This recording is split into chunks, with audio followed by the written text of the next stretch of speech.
Hi, Hello, how are you? I'm doing well. How are you? I'm good. I'm good. Beautiful day today. It Fabulous day. I'm glad the sun came out. Oh, I've been waiting for it. There was so much rain yesterday. I honestly, I couldn't Oh, I believe know. I can't stand it. me either. Hi, Trina. Can she hear us? Trina. Mm, Trina. she doesn't have an audio on. Good evening. Oh, there you Oh, go. do you hear Am I us? mute? No, we Yeah. can hear you, but we didn't. Can you hear me? Yes. I think there's a delay though. You know, it says my connection is unstable. Well, we can hear you though. Unstable connection. Rob, can you hear us? Okay. Yeah, Okay. I can hear you fine. Okay, good. Hey, Trina, there you are. Let me turn on some light a little bit. Hey, Larry.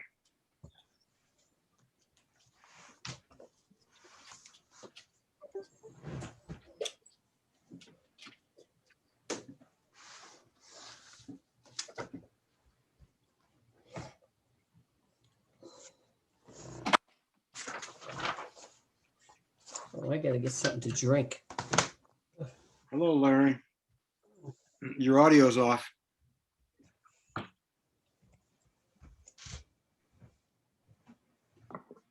There we go. It's been a while since I sat on a committee with you. Wasn't it bicycle and pedestrian? I don't seem to have audio. We Although can I have hear it you. on, it's off of mute. I can hear you now. Can you hear We us? can hear you. We can hear you, Larry. He may not be able to hear us. Right.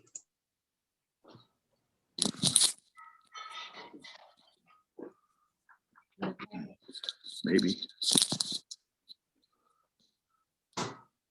Yes. Larry, can you hear us now? Yes, I can. Great. Good to see you. Good to see you again. Evening, everybody. Hi. Bonnie, Goodbye. Oh,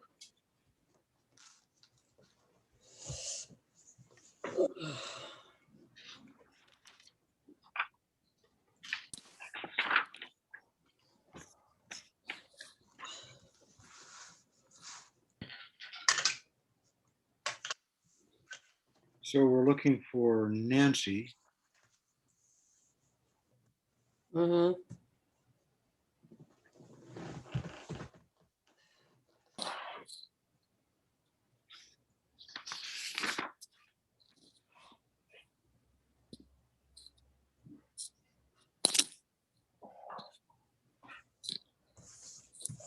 everyone, I'm going to have to leave a little bit early if we're not finished by 6:30.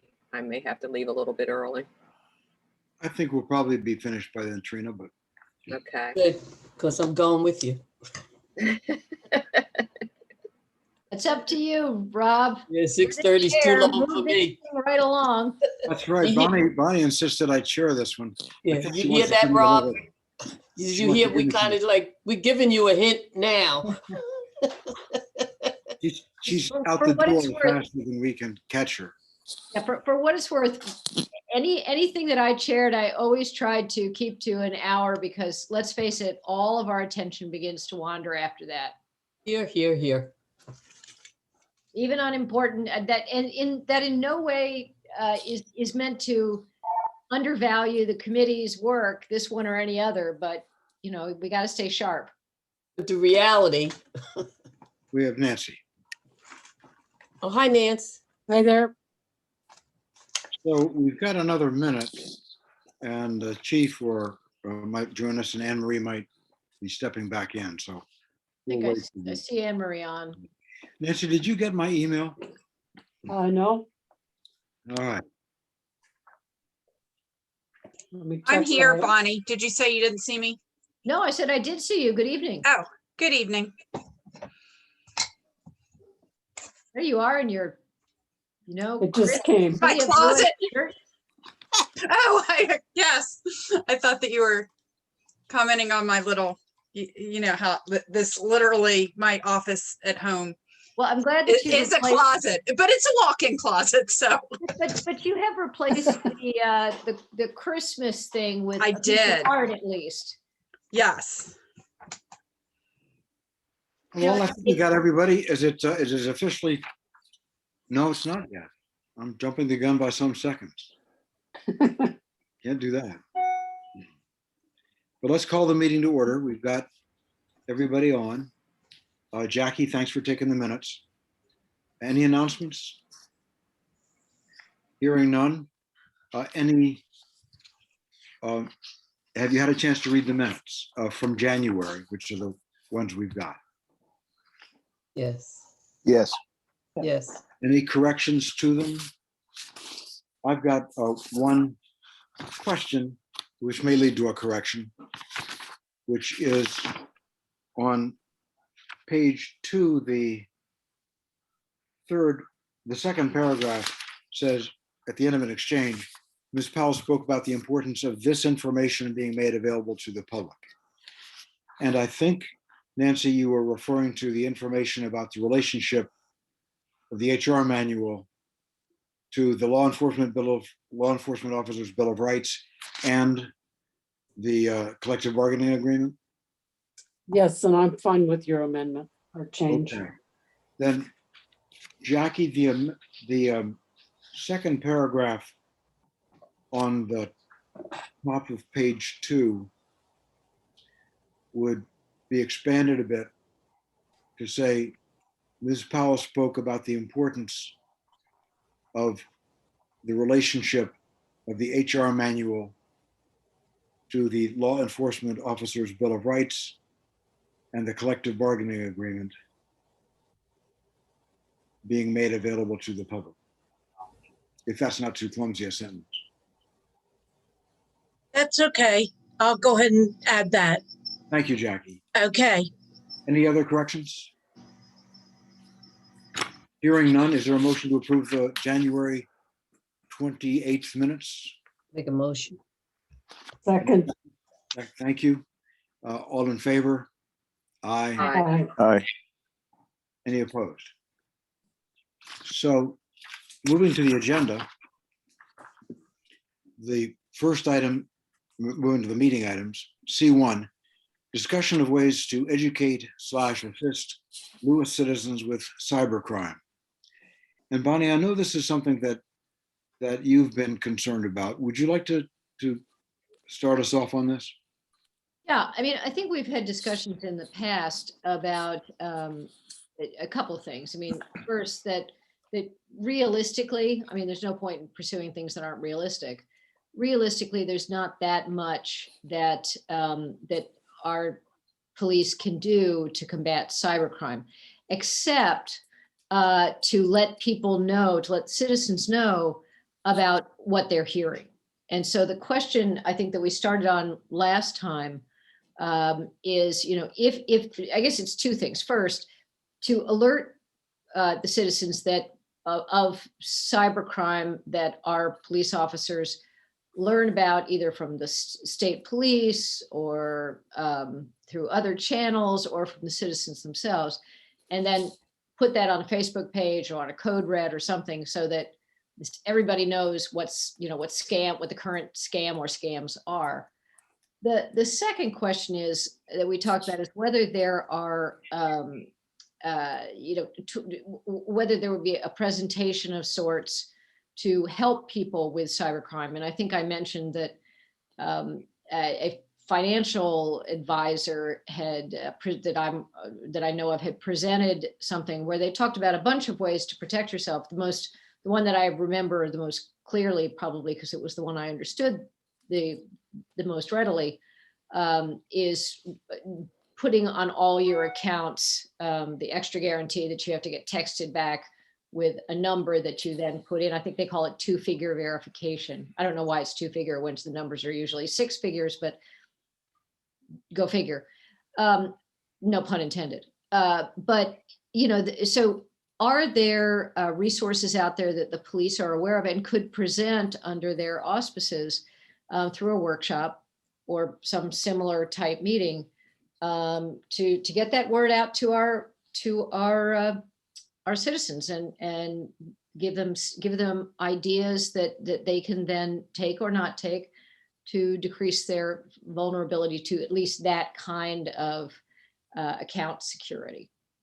So that was basically where we were. I mean, I don't think anyone expects the Lewis police to be able to, with their limited resources, to go out and combat cybercrime coming from, wherever it's coming from Right. abroad. But, can they be a clearinghouse for information and possibly a sponsor of a presentation that would be helpful? Those are my thoughts on that issue. And by cybercrime, I assume we're talking about ID theft, phishing attempts, and phone scams. Yes, I'm in this context, I'm talking about things that are targeted against our citizens. Well, Chief, maybe a couple of questions, and then perhaps you can speak to this.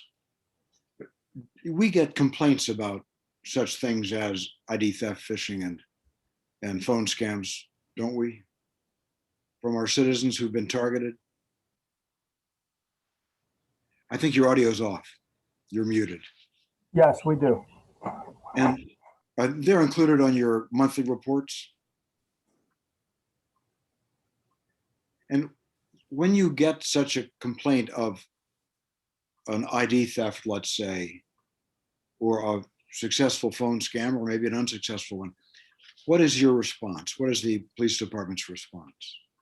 Well, we obviously take a report and document it.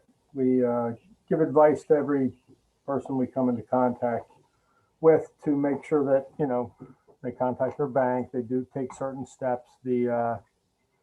On our Facebook, I think we've posted it twice in the last 3 or 4 months, is ICCC, the Internet Crime Bureau of the FBI, which has a fact sheet and tips. If you go on Facebook, I think it was posted most recently a week or 2 ago. And that really lays it out nicely as far as the steps people can take. Is this the detective's primary, is this primarily a responsibility of the detective, or where does this reside in your department? Well, I don't have a detective active right now, so it's pretty much through patrol. Sorry, who? Just I didn't patrol. quite- Is it possible, Tom, that we could get some space on the Gazette, in the Gazette, where we could, when something is really active here, just sort of do a warning to our citizens? I mean, sure, I suppose that's an option. Well, I mean, can I just jump in Because- for 1 second? In my experience ahead. with doing press releases back when I did them for the farmer's market, the Gazette will basically, I mean, you see it all the time in the Gazette. It's it looks like a news article, but it has no byline.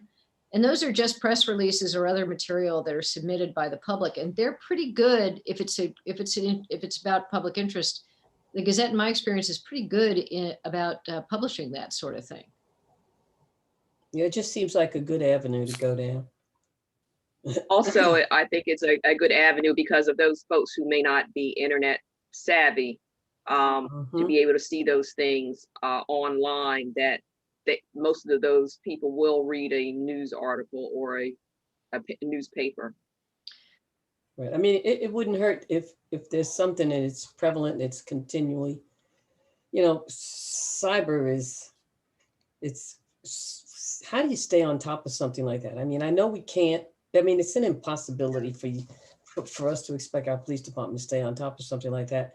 But by the same token, it would really help if we had something in the news, in the Gazette, because not everybody's computer savvy, as Trina said. Well, also I agree. And also to pick up on Trina's point, I mean, do people on the committee think that if there was an appropriately advertised workshop where people could do something, I mean, when COVID's over, of course, but where people could do something interactive with the police, that might be another way to help people to understand how important protecting themselves is?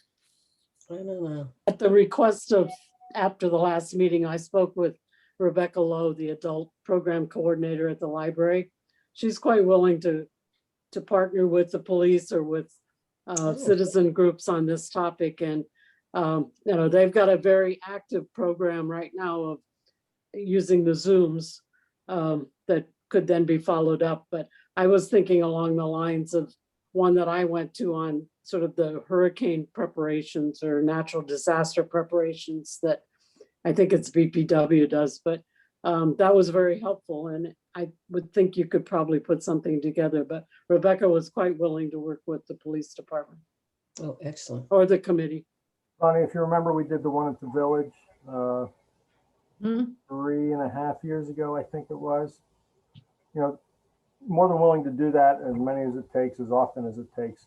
The problem with doing that is it's, half a dozen, maybe a dozen at a time, attendees. Maybe a bigger one would be better.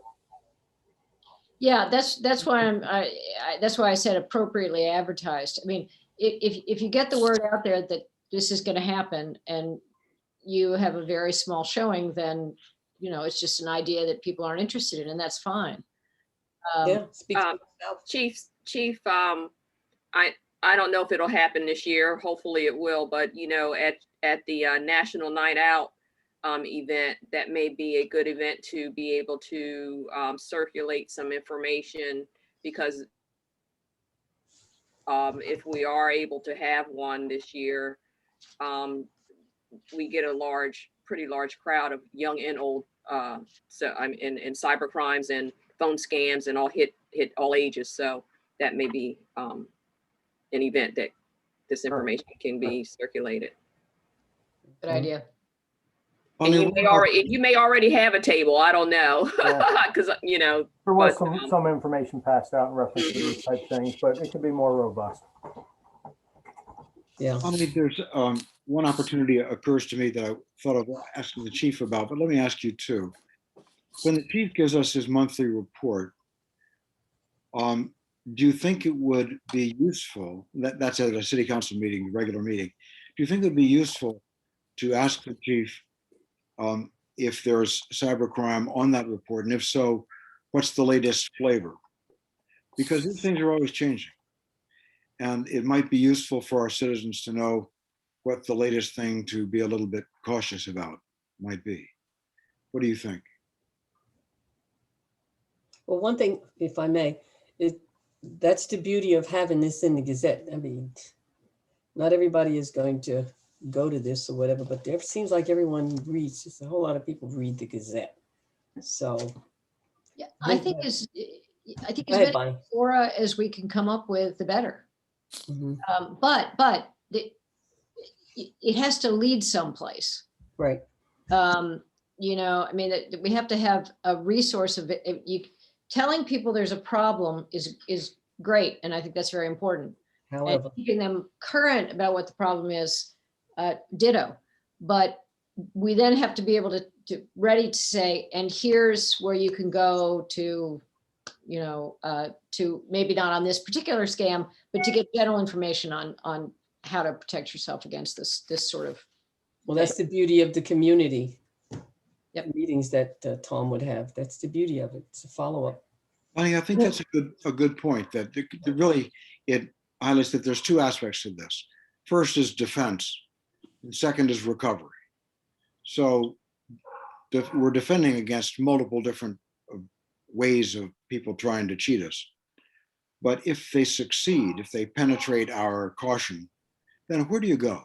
I think that's a good point. And if we could give somebody, put this on your refrigerator, if you're a victim, call this number or something like that. If there is such a number, yeah. I don't know. Right. Is there a clearinghouse for this kind of thing in Delaware? I don't know. Well, I think if there is, I mean, everything goes to the feds. I'm sorry, I didn't hear you. Well, the state has, yes, a clearinghouse for all of it, whether they report it to the feds or not. It's more, ICCC is victim generated. Okay, There was an excellent article in, I think, the Post today that I'll try to locate and forward on, but about the top 5 things to do to protect yourself. And, you know, that kind of thing being summarized in a presentation can be very helpful as well.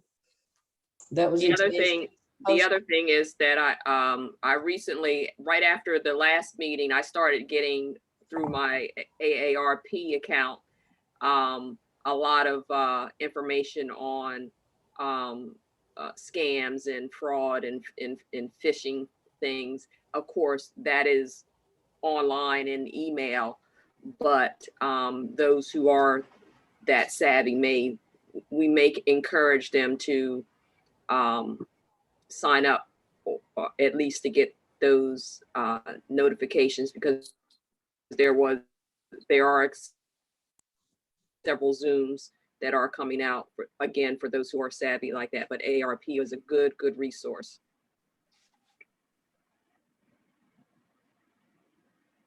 So where are we leaving? Where have we gotten to in this discussion? I think what we've heard is that we'd appreciate the chief disseminating information on how to protect yourself, what are the threats out there, and where to go if you're hit, through the Gazette, working with Rebecca Lowe, National Night Out. And I think that's what I heard. Does that sound about right? Mhm. That's what I've had written down, Rob. Chief, is that something that is a task you think you can help with? Sure. Yep. Great. Well then, anything further on that, or should we move on to C2? C2 is discussion of police oversight, including disciplinary actions. And Nancy, if it's okay, I think this is as the minutes of January reflected, this is a concern of yours. Can I ask you to elaborate a little bit on what you're thinking about? I'm thinking about trying to be preemptive of a problem. And I was very interested and pleased to hear, I thought I understood it at the last meeting when we did the update, that there is now an informal discussion, at least between the chief and Anne Marie. And I think that's really an excellent outcome from the earlier work that we did in the previous commission. One of my questions was, one of my concerns, two of my concerns are, one, what happens when Anne Marie and Chief Spell are not here? And how do you try to make this a more formal process that happens and not run up against the Bill of Rights, the labor contract, but and that you're looking at two things. One is to make sure that you don't have an abusive chief that is using improper discipline. And the second one is to make sure that you don't have someone who's too lax and you're not disciplining for offenses that may occur, minor or major ones. And I think as we've watched, you know, and these are big, huge police forces that don't necessarily have we don't need to emulate it in that way, but this is one of the issues of just making sure that before you have a problem, you have a process that can deal with it. And that has been my concern, but I do want to stress that I was very pleased to hear that there's an informal process going on now that I think is an improvement over where we were. Yeah, I second Nancy. I went back to number 4 and remembered that we had discussed that Tom and Anne Marie were going to work together. So the fact that that's happened, but I understand the second part of it, which is, you know, just making sure there's a backup to that. So you're thinking, Nancy, that while we've got a good informal process, it would be good to formalize it. So And maybe you formalize an informal process, but that you acknowledge that it should go on and it should be a regular process. And it has, as I say, it has constraints on it in terms of what the current state law is, what the current labor union contract is. And those need to be respected, obviously. We can also make suggestions for changes if we find that it constrains too much of what's going on. But I'm not a lawyer. I don't know what the legal process would be for doing this, but I do think it shouldn't just depend on two very professional people doing what's been requested of them without some kind of more formal structure. I have a suggestion. I'm sorry, go ahead, Larry. No, I think. Oh, okay. What I was going to suggest is, do folks think that the way to go here is to update the because we have to update the report, right? So, is to update the recommendation on this point or create a new recommendation, either way. And that the recommendation be that the personnel manual be amended, the recently adopted personnel manual be amended to incorporate this process, so that it is clear that it's something that will have legs beyond our. I don't want to see either our chief or our city manager leave anytime soon, but that at least it is then written into the procedures of the city. Absolutely. Gives structure to it, just as Nancy said. and Bonnie, forgive me, but just to make sure I understand, the recommendation would be that we review that as part of our reviewing the report and revising it, updating it, we include a suggestion that we revise the personnel manual to more explicitly lay out the relationship among the manual itself, the LEOBR, and the CBA. Well, I think that's a little more elaborate than what I had in mind. Okay. What I was thinking is, although certainly those are points that need to be checked off, but is that the committee recommend to mayor and council that the city's personnel manual be amended, updated, whatever, revised to include the process that the chief and Anne Marie have been able to work out, so that it is then part of, as part of the processes of the city. So I guess my question for the chief on that would be, would it be updating the personnel manual, or would it be updating something in the Lexipol policies? Because the personnel manual applies to the entire workforce and police and the police, including the police department, except where, and there are large portions of the manual that do not govern the police. Right. So I'm wondering if it would be better to put it somewhere that is clearly police, so that there's not any confusion over what governs. Yeah, that's what. Absolutely. Yeah, absolutely. I mean, I said the personnel manual, but if it's Lexipol, if it's both, it used to be, and I apologize for this, but does the police department still have a separate personnel manual? It did for a while. There are personnel related policies in Lexipol. So one of the things that I want to work with the chief on is going through, kind of pulling all of the personnel related things together and having a process where council approves them, because in the end, the city's subject to those. So council should have a role, That's a great idea. promotions. Mhm. And Chief, Lexipol, that I know you subscribe to it, and it's updated continually, from time to time. Does the Lexipol manual accommodate department-specific revisions like the one that Anne Marie's talking about? Yes, That wouldn't throw it off. not at all. Great.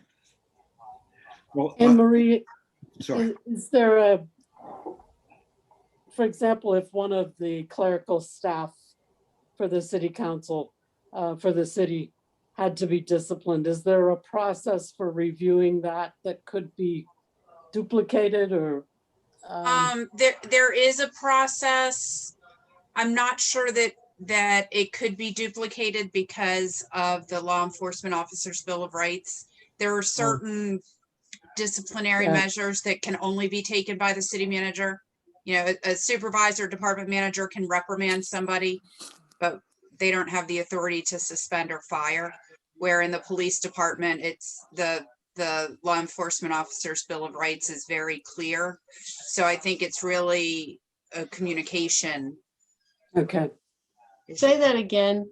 Who does or does not have the right to hire or fire?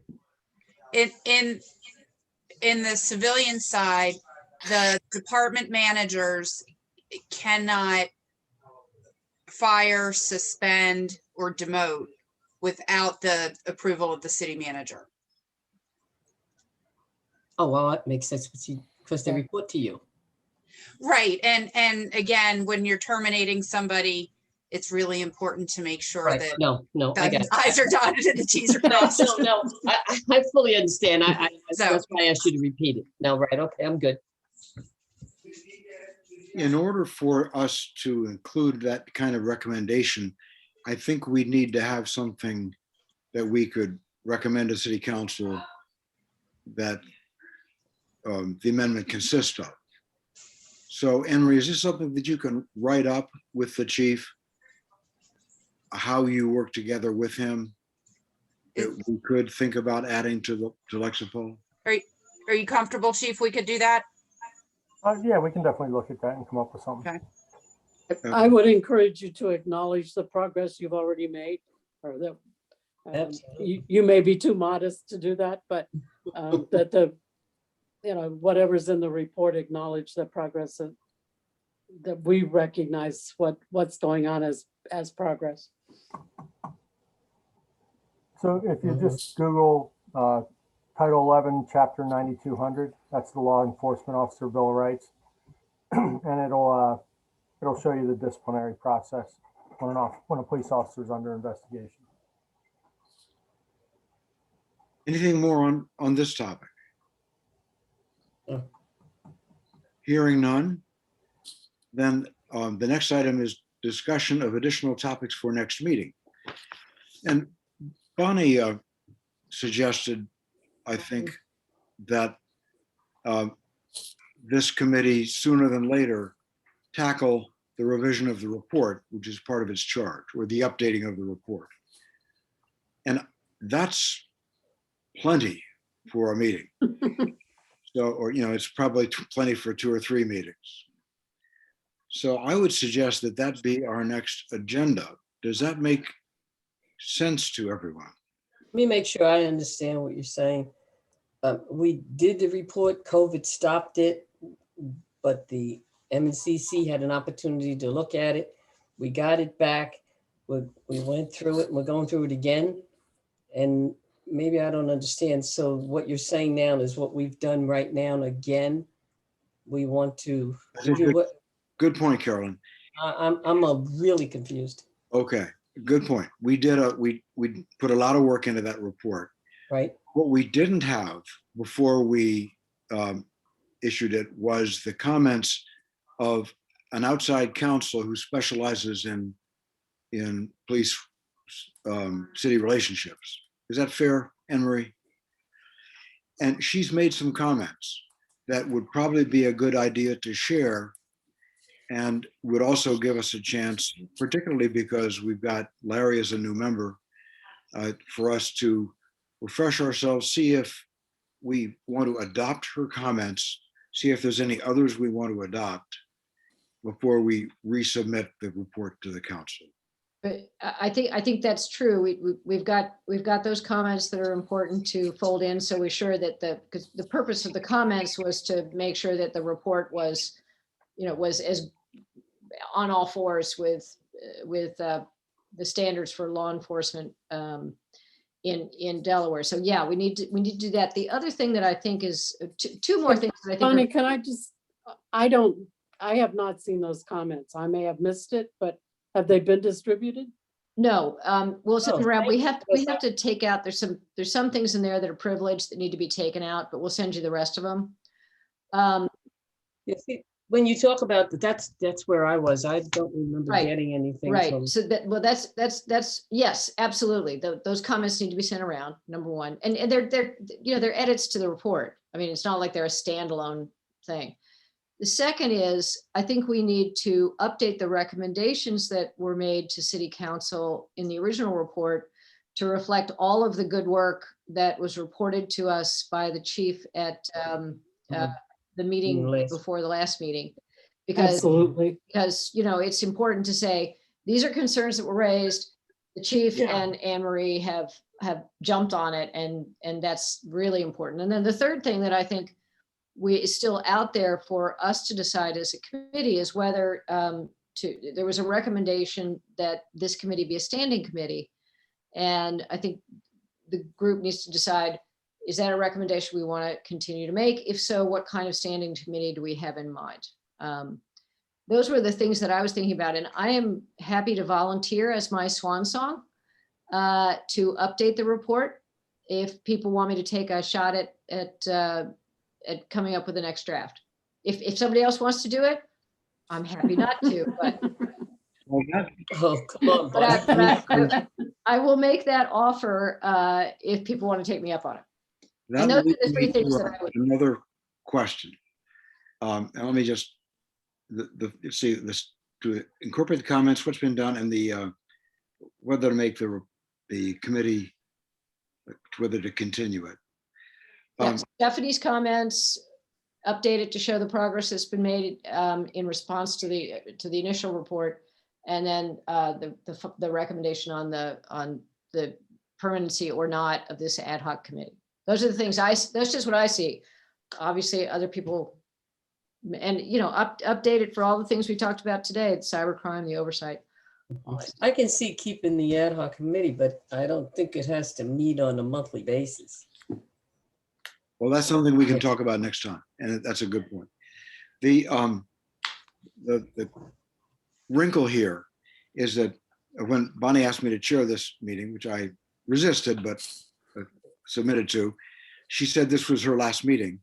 And I thought about that and pushed back and said, well, you know, is it?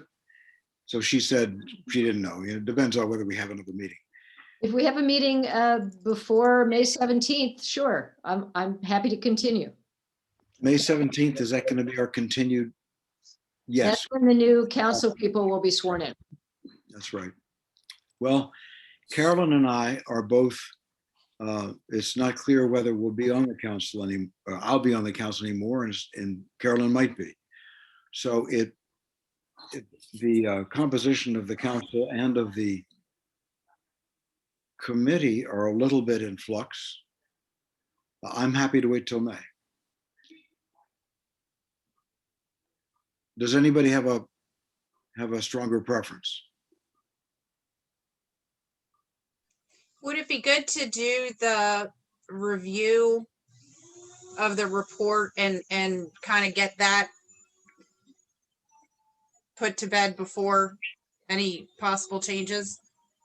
I don't think that's a light task. Okay, because I'm thinking in particular, Bonnie's leaving. Yeah. That's a biggie.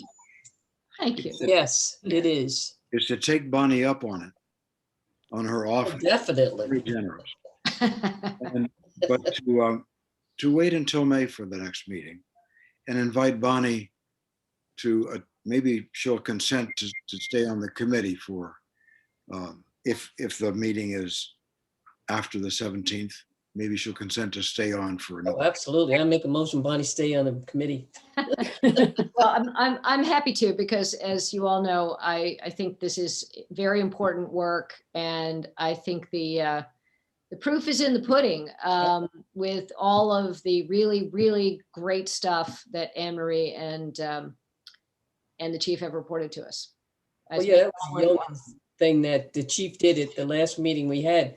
You know, I had written my notes, but he went through everything and dotted the i's and crossed all the t's, and they've done their homework. I was really pleased with it. That's great. Yep. All right. Can I make a suggestion, Rob, that Please, Nancy. perhaps we agree on a May meeting, but that if Bonnie encounters issues that come up when she's drafting, that we leave open the possibility of having an interim meeting to deal with those rather than waiting. And then she's finished and it starts to get very confusing. But that, if there is something that needs to be ironed out, that we have the possibility of coming together before May. Well, maybe it's cleaner just to have an April meeting. Sure. Yeah, I can have something turned around to folks ahead of that. All right, and Carolyn, this is not quite in sync with your suggestion of bi-monthly. But we need to finish this up. Yeah, good. All right. Anne Marie, we don't have a regular recurring date, do we? We do not. But here it is, a Thursday. Oh, I gotta get my calendar. I got all kind of stuff going on. All right. And now, a month from now would be April 22nd. And I've got a meeting at 4 o'clock. But how does April 22nd look for people generally? That works for me. I will be gone the next week, so Okay, it's much better for me that week. Did you come up with a date? does April 22nd look okay? If it's at night, like 6, 7, I can do it. How do other people feel about a 6 o'clock meeting? Works for me. 6 Sure. o'clock on the 22nd? Yeah, That looks okay to me, Rob. okay. Anybody that does not work for, April 22nd at 6? Then we've got Okay. it. Okay, Yeah, that's good. That way we can. You say 22nd. Mhm. Yes. Mm. Thursday, April 22nd, 6. 6. No, Great. that- okay. We're good. Okey dokey. That's great. And Buddy, you didn't get away, kiddo. Not happening, bud. And I think we're gonna be well on time for Trina and Carolyn to fade out. Anybody have anything else for the good of the order? No. I'd move that we adjourn. Second. All in favor? Aye. Aye. Aye. Thanks very much, everyone. Thanks, everybody. Good night. Thank you. Okay, bye-bye. Bye.